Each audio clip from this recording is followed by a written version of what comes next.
ایک دفعہ کا ذکر ہے کہ ایک شخص امام اعظم حضرت امام ابو حنیفہ رحمۃ اللہ علیہ کی خدمت میں حاضر ہوا اور ان سے کہا کہ حضرت میں بہت بڑی پریشانی میں پھنس گیا ہوں، برائے مہربانی میری رہنمائی فرمائیے۔ آپ کے استفسار پر اس نے بتایا کہ کسی بات پر ناراض ہو کر میں نے اپنی بیوی کے سامنے قسم کھا لی کہ میں اس سے اس وقت تک بات نہیں کروں گا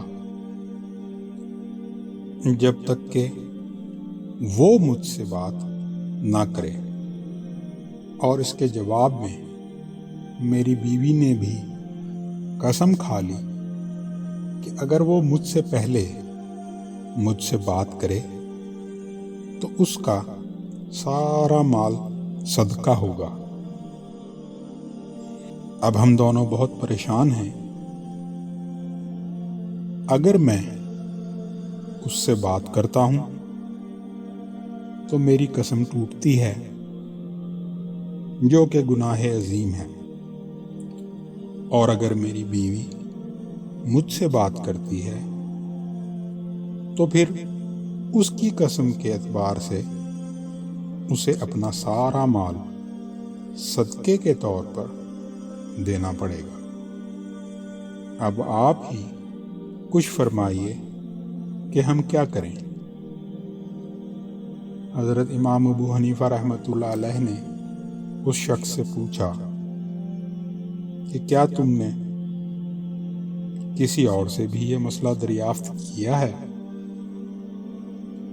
اس شخص نے جواب دیا، جی ہاں، میں نے حضرت سفیان ثوری رحمۃ اللہ علیہ سے یہ مسئلہ پوچھا ہے، اور انہوں نے کہا ہے کہ تم دونوں میاں بیوی میں سے جو بھی دوسرے سے پہلے بات کرے گا وہ اپنی قسم توڑنے کا مرتکب ہو جائے گا، جو بہت بڑا گناہ یعنی گناہ کبیرہ ہے۔ امام ابو حنیفہ رحمۃ اللہ علیہ نے اس شخص سے کہا، جاؤ اور جا کر اپنی بیوی سے بات کرو، تم دونوں میں سے کوئی بھی قسم توڑنے کا گناہ گار نہیں ہوگا۔ وہ شخص امام ابو حنیفہ کی بات سن کر تذبذب کا شکار ہو کر پھر دوبارہ حضرت سفیان ثوری رحمۃ اللہ علیہ کے پاس گیا۔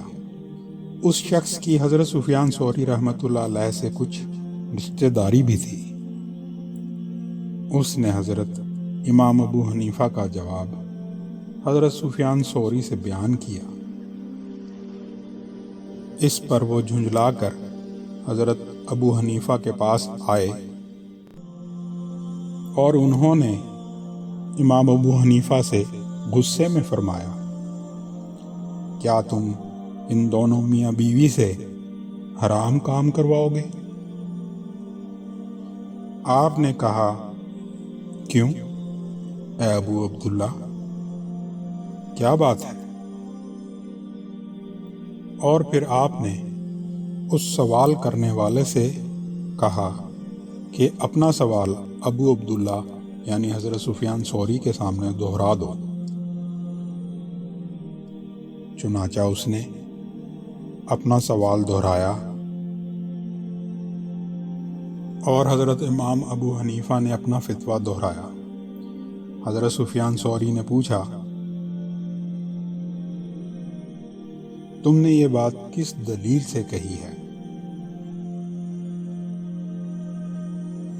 حضرت امام ابو حنیفہ رحمۃ اللہ علیہ نے فرمایا کہ خاوند کے قسم کھانے کے بعد اس کی بیوی نے جب اپنی قسم کھاتے ہوئے یہ کہا کہ اگر میں تم سے پہلے تم سے بات کروں تو میرا سارا مال صدقہ ہوگا، تو یہ الفاظ زبان سے ادا کر کے اس نے اپنے خاوند سے بات ہی کی نا، لہذا خاوند کی قسم پوری ہو گئی۔